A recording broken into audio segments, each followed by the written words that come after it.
Good morning. Today is the first day of Iyar, the Rosh Chodesh, the first of the month. It's the Yortzeit, also the day of passing of Menachem Mendel Vitebsk. We were at his tziyun, his gravesite last night in Tiberias, and we had classes there, and it was very nice. And it's also the 9th of May, and we're up to the 5th reading of Parshat Kedoshim. I want to read it in its entirety. It's short, maybe not in its entirety, but most of it. God spoke to Moses saying, we're in Leviticus 20, chapter 20, verse 1.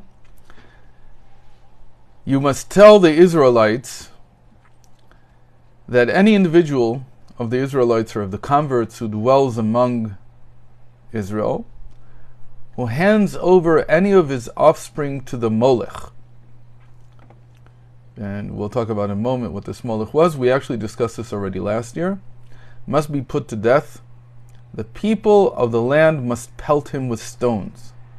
And we talked about this, that pelting with stone is not something that was done while the person was alive. This can only be done after he's already deceased. The execution was done in a different form altogether, which was instantaneous, and only after the person was already dead was there such a thing. It was more symbolic than anything else.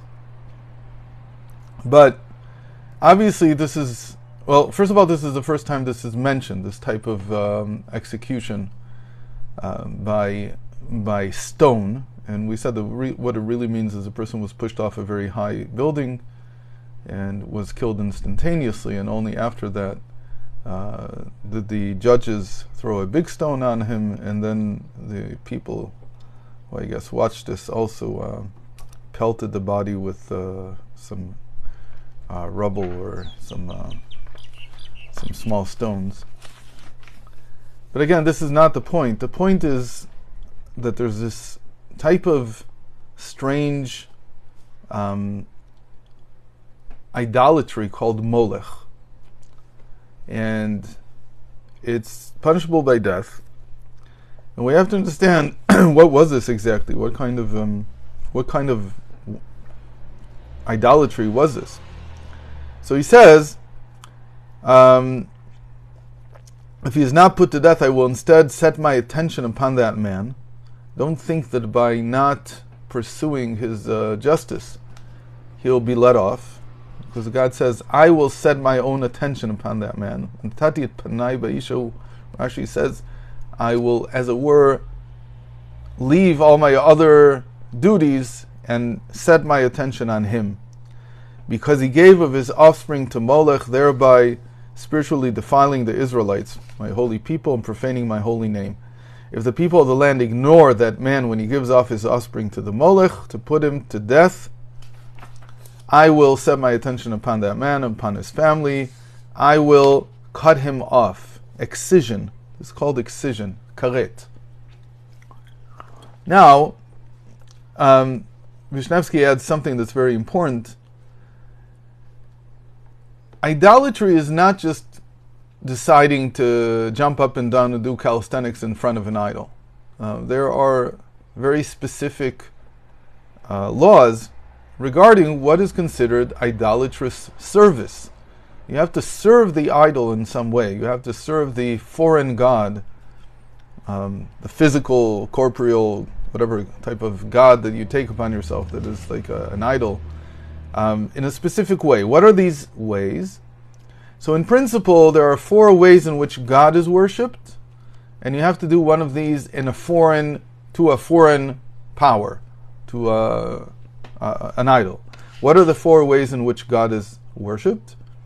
And so he says here, sacrificing to it, bringing a sacrifice in front of it, offering up incense to it, pouring a libation before it, or prostrating oneself before it. Those are the 4 types of service.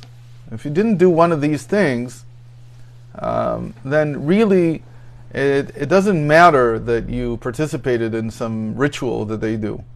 It's not that it's permitted, but it's not punishable by death. It's just okay, you did something wrong, but it's not fully servicing an idol.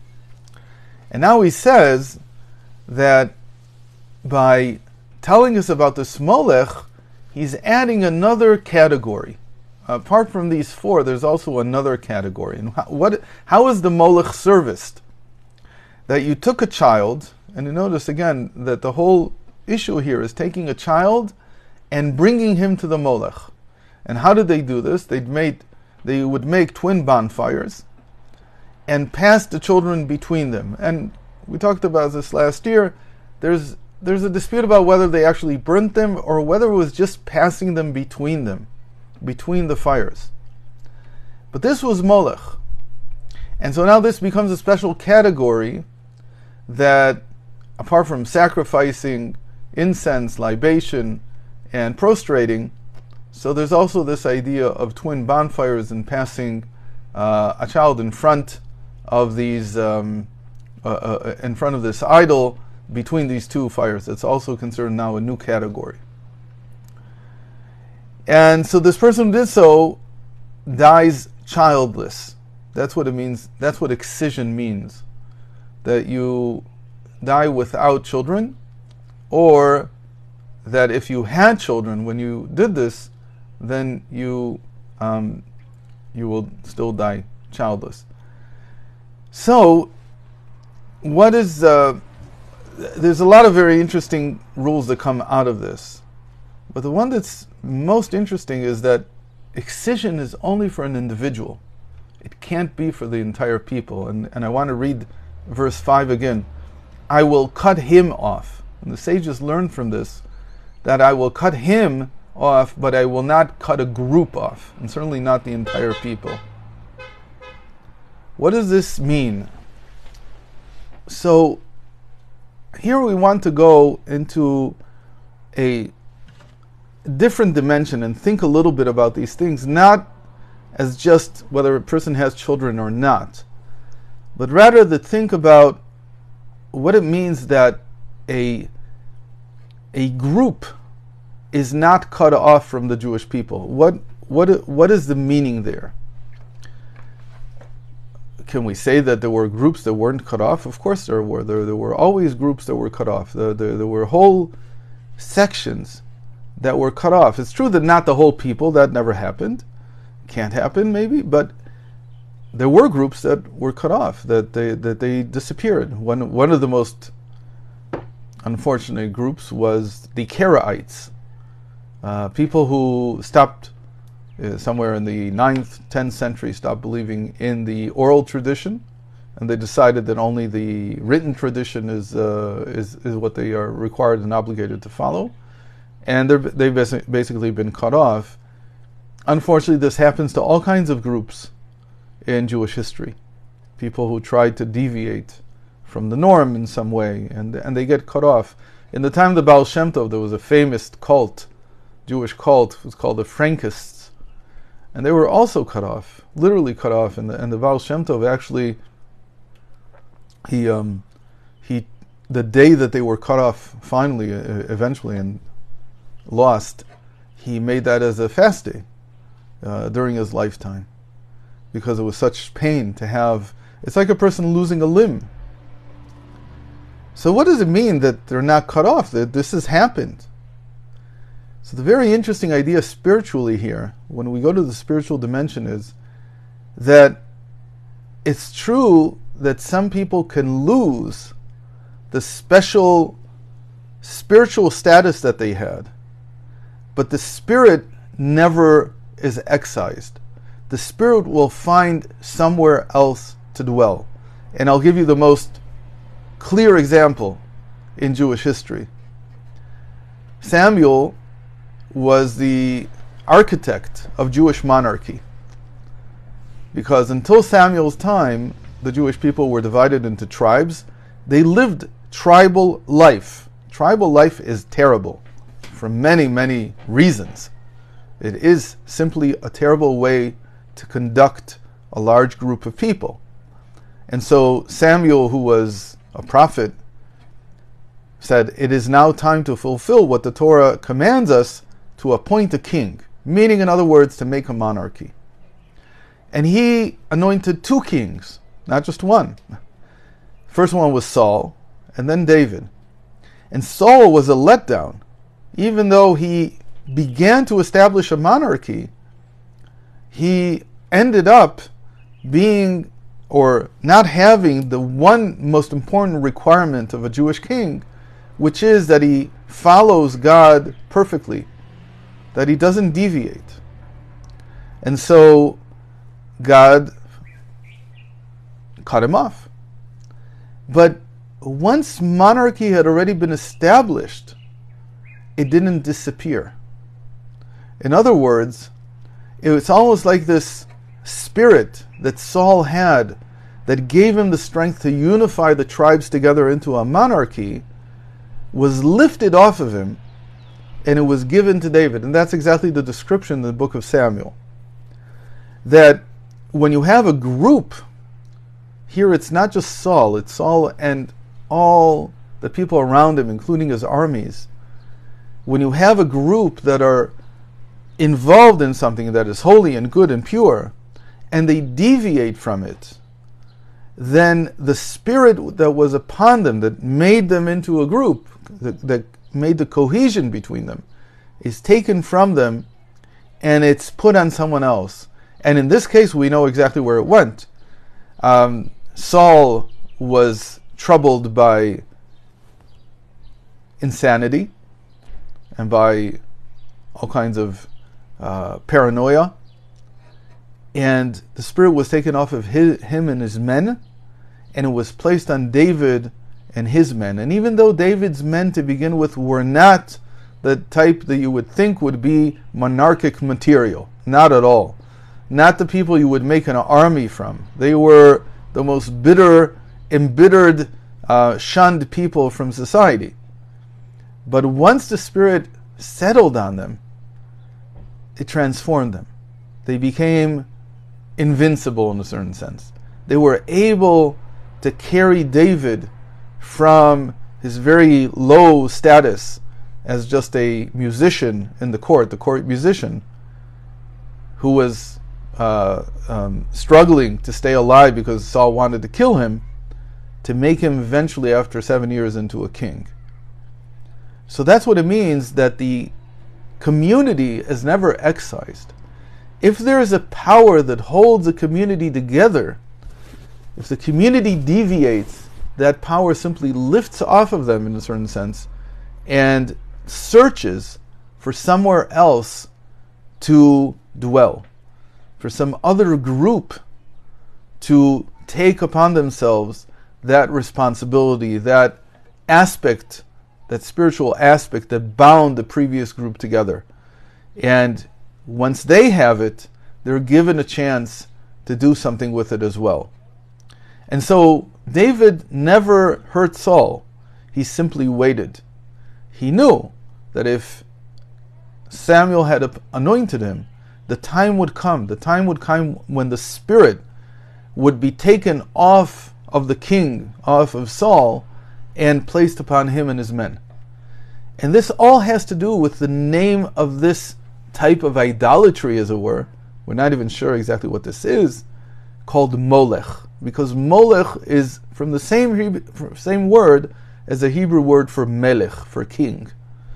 So this has to do with the movement, the spiritual movement of communal spirit. If you do something to destroy the communal spirit, to deviate, to take the communal spirit that you were given and to use it in the wrong way, not to follow God, eventually that communal spirit, that power that dwelled upon you and your community, are taken and transferred somewhere else, because the community is never excised. And again, this doesn't mean that the individuals won't be excised. What it does mean is that the communal spirit always remains, and it will always find a group upon which to dwell. And this, of course, is all within the Jewish people, and we have many examples of this. And there are times when there was a group that did great things, but they lose their motivation, they lose their connection to God, they lose their good intentions, whatever it is, they fall apart. And when they fall apart, the communal spirit is lifted, as it were, and it comes to dwell on someone else. I don't want to give modern day examples because that gets us into politics, but in my opinion, we're watching this happen right now in the land of Israel.